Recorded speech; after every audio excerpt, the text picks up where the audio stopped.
से गरीब पर हमारे से कोई भूल ना हो जाए। हो सके तो किसी की मदद करो, और यदि मदद नहीं कर सकते तो किसी को पीड़ा भी मत पहुंचाओ। हो सके तो सबके मित्र बन के रहो, यदि मित्र नहीं बन सकते तो कम से कम शत्रु तो मत बनो।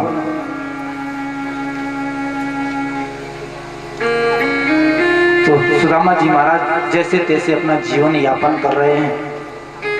एक दिन एक घर में गए तो एक माता ने सोचा सुदामा बेचारा बहुत गरीब है, चलो आज उसके लिए खीर बना देती हूँ। इस माता ने आज एक कटोरे में खीर बनाई। जैसे ही सुदामा जी महाराज भिक्षा लेने गए, उसने अपने कटोरे को सुदामा के कमंडल में डाल दिया। सुदामा जी बहुत प्रसन्न हुए कि आज मेरे बच्चे खीर खाएंगे, मेरी पत्नी खीर खाएगी, हम भोजन करेंगे। बहुत प्रसन्न हो रहे थे। जैसे ही रास्ते से जा रहे थे तब तक एक घुड़सवार भागता हुआ कहीं सा चला आया। सुदामा के बगल से जैसे ही निकला तो उसकी पैर की ठोकर सुदामा के कमंडल ऊपर लगी, कमंडल गिर गया, खीर गिर गई। तब तक एक कुत्ता आया, कुत्ते ने खीर को चाट दिया। फिर सुदामा जी ने उस खीर को नहीं उठाया और खाली कमंडल लेकर के चले गए। परिवार वाले बच्चे इंतजार कर रहे थे कि आएंगे तो भोजन करेंगे, पर जब पहुंचे सुदामा जी तो खाली हाथ। एक दिन भोजन ही नहीं किया। दूसरा दिन प्रातः काल हुआ तो कहीं से भी भोजन की प्राप्ति नहीं हुई। 2 दिन ऐसे ही बीत गए।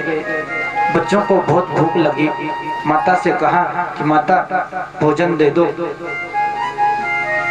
माता ने कहा अभी थोड़ी देर आराम करो, सो जाओ, मैं बनाती हूँ।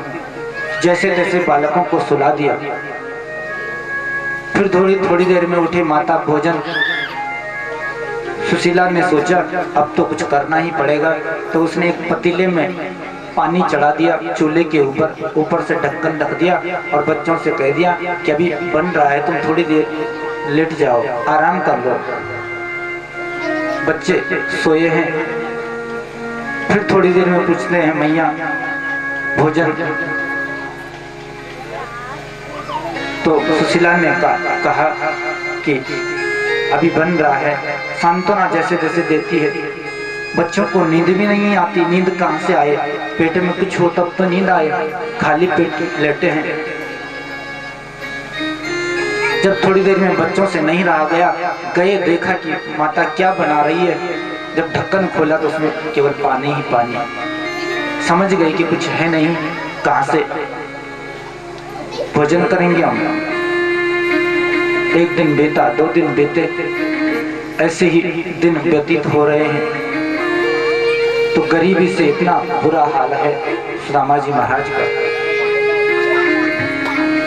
एक गरीब ने कहा कि हे भगवान, मुझे चाहे तो वन में जन्म दे देना, वन में पशु पक्षियों के बीच में जन्म देना, पर रिश्तेदारों के बीच में मुझे गरीब मत बनाना।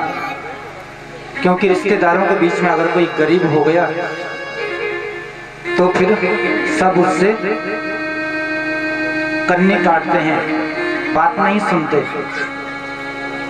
यदि वो किसी के घर में भी चला गया तो लोग सोचते हैं कि मांगने आया है, उधार मांगने आया है, तो पहले ही मुख मोड़ देते हैं और अपने परिवार की परिस्थिति सुनाने लगते हैं कि अरे आजकल तो बड़े टेंशन में है, लड़के की इतनी फीस जाती है और इतना बड़ा कोर्स कर रहा है, कहाँ से क्या करें।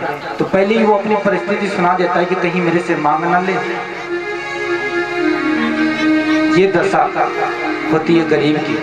तो कहता है कि मुझे वन में जन्म दे देना, पर परिवार के बीच में कभी गरीब मत बनाना, रिश्तेदारों के बीच में। जब एक अमीर का बच्चा स्कूल में जाता है नई ड्रेस पहन करके, तो बच्चे पूछते हैं कि भैया कितने की लाया, ये ड्रेस कितने की लाया। पर यदि कोई गरीब का बच्चा स्कूल में नई ड्रेस पहन करके चला जाए तो बच्चे ये नहीं पूछते हैं कितने की लाया, ये पूछते हैं कहाँ से लाया। कहां से लेके आया, किसने दे दिया तेरे को? ऐसी गरीबी। यदि कोई अमीर महिला, अमीर स्त्री गले में पीतल का हार पहनकर के भी चला जाए तो लोग यही सोचेंगे कि सोने की होगी। इतने अमीर हैं तो सोने का हार होगा। और यदि कोई गरीब महिला सोने के हार को पहनकर के कहीं चला जाए तो लोग कहेंगे अरे पीतल का हार होगा, सोना इनके पास कहां से आएगा? यदि सोने का भी होगा तब भी कहेंगे कि पीतल का है। ऐसी गरीबी महाराज सुदामा जी के यहाँ जीवन यापन कर रहे हैं। एक दिन इनकी धर्म पत्नी द्वार पर बैठी थी, कुछ चावल मिल गए थे, उनको साफ कर रही थी। तब तक संतों की मंडली जा रही थी। संत आपस में बात कर रहे थे कि ये जो झोपड़ी है ना, ये पता किसकी है? भगवान द्वारिकाधीश के सखा हैं सुदामा जी महाराज, इनकी झोपड़ी है। आपस में चर्चा कर रहे थे। भगवान से कहा कि प्रभु, अरे द्वारिकाधीश अपने आप तो सोने के महल में रहता है, सोने के सिंहासन पर सोता है, सोने की थाली में भोजन करता है, और तेरे मित्र की ये दशा। कभी इस पर भी तो दया कर। ये बात सुशीला ने सुन ली कि मेरे पतिदेव द्वारिकाधीश के सखा, मुझे तो पता ही नहीं, चलो पूछती हूँ। अंदर आई सुशीला, सुदामा जी से पूछा कि स्वामी जी, क्या आप द्वारिकाधीश को जानते हो?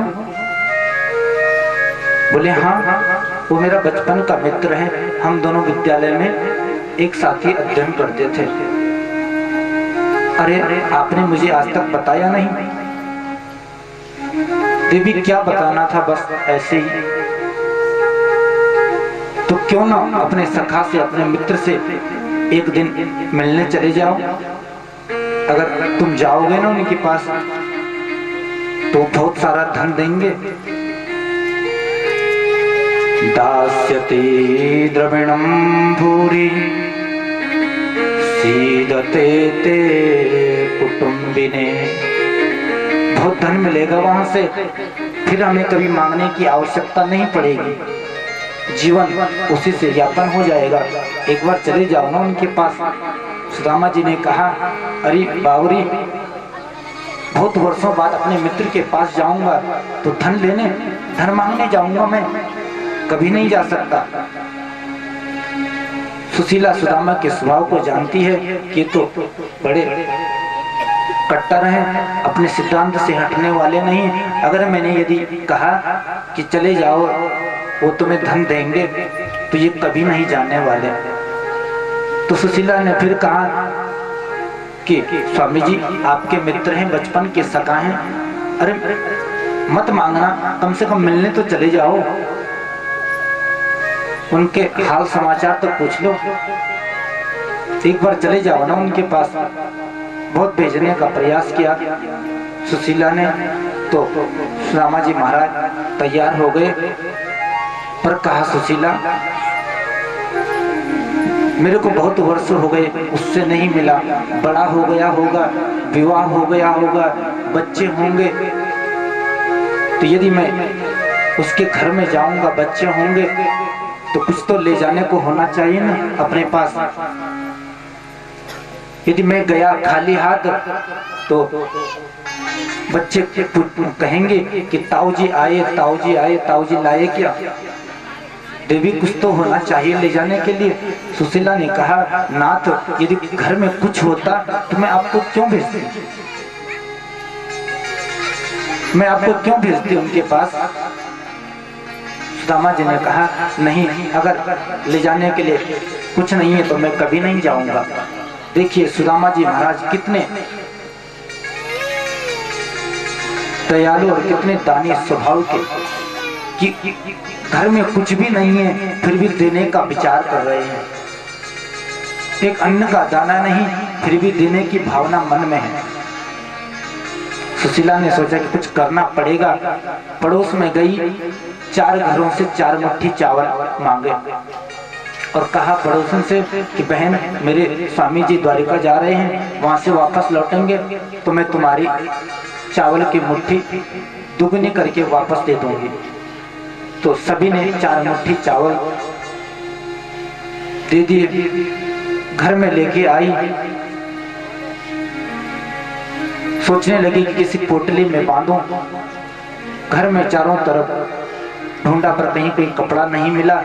जैसे तैसे कोने पर पड़ा एक पुराना सा कपड़ा मिल गया, उसमें चावल बांधने लगी। जैसी गांठ मारी तो कपड़ा फट गया, चावल गिर गए। फिर उठाया, कपड़े को दोबारा किया, चावल रखे, बांधने लगी तो फिर फट गया। फिर जैसे तैसे कपड़े को दोहरा तिहारा करके उसमें चावल रखे और पोटली में चावल को बांध लिया और कहा, ये है चावल और ये लेकर के तुम अपने सखा के पास जाओ, अपने मित्र के पास। सुदामा जी ने चावल की पोटली ले ली और पूछा कि तुझे कुछ कहना तो नहीं है उनसे?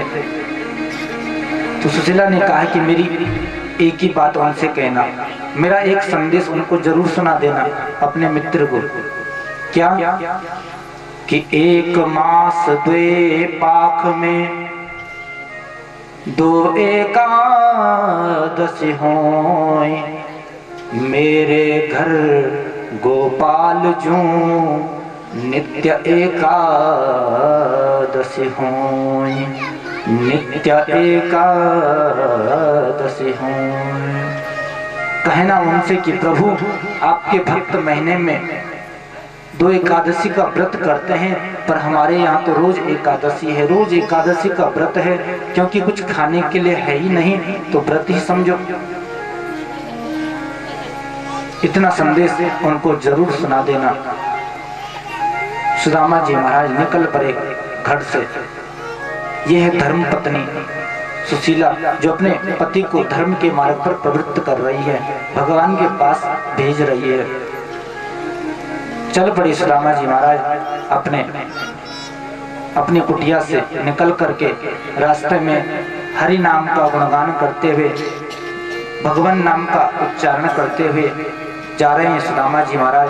और भगवान की प्रतिज्ञा है, भगवान की प्रतिज्ञा है कि जो मेरे द्वार की तरफ, मेरे धाम की तरफ 1 कदम बढ़ाता है तो मैं 10 कदम बढ़ाता हूँ, यदि कोई 7 कदम बढ़ाता है तो मैं 60 कदम बढ़ाता हूँ। जो तू आवे 7 पग, मैं आऊं पग 60। प्रभु की प्रतिज्ञा तो प्रभु भी लेने के लिए आतुर हैं कि सुदामा जी कब आएंगे। तो जा रहे हैं सुदामा जी महाराज प्रभु नाम का संकीर्तन करते हुए। चले श्याम सुंदर से मिलने सुदामा, चले श्याम सुंदर से मिलने सुदामा, चले श्याम सुंदर से मिलने सुदामा, चले श्याम सुंदर से मिलने सुदामा, चले श्याम सुंदर से मिलने सुदामा, चले श्याम सुंदर से मिलने सुदामा, चले श्याम सुंदर से मिलने सुदामा, चले श्याम सुंदर से मिलने सुदामा। गाते जाते मन में हरे कृष्ण रामा, गाते गाते मन में हरे कृष्ण रामा, गाते जाते मन में हरे कृष्ण रामा, गाते गाते मन में हरे कृष्ण रामा। चले श्याम सुंदर से मिलने सुदामा, चले श्याम सुंदर से सुदामा, गाते गाते मन में हरे कृष्ण रामा, गाते गाते मन में हरे कृष्ण रामा, गाते गाते मन में हरे कृष्ण रामा, गाते गाते मन में हरे कृष्ण रामा, गाते गाते मन में हरे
सुदामा जी महाराज चलते गए, धीरे धीरे थकान लगने लगी। तो चाहने वाले होंगे तो ऐसे ही सुदामा जी के पैरों में छाले पड़ गए। चलते चलते बहुत कष्ट सहन करना पड़ रहा है, फिर भी रुके नहीं, चेहरे पर मुस्कान प्रसन्न होकर के चले जा रहे हैं। बहुत छाले इनके पैरों में पड़ गए। राह में चलते चलते पूछा पाँव के छालों ने, राह में चलते चलते पूछा पाँव के छालों ने कि बस्ती कितनी दूर बसा दी दिल में बसने वालों ने, बस्ती कितनी दूर बसा दी दिल में बसने वालों ने। चलते चलते सायंकाल हो गया, अंधेरा हो गया। सोचने लगे अब इससे आगे कहाँ जाऊं, यहाँ तो कोई दिखता भी नहीं। एक पीपल का वृक्ष दिखाई पड़ा।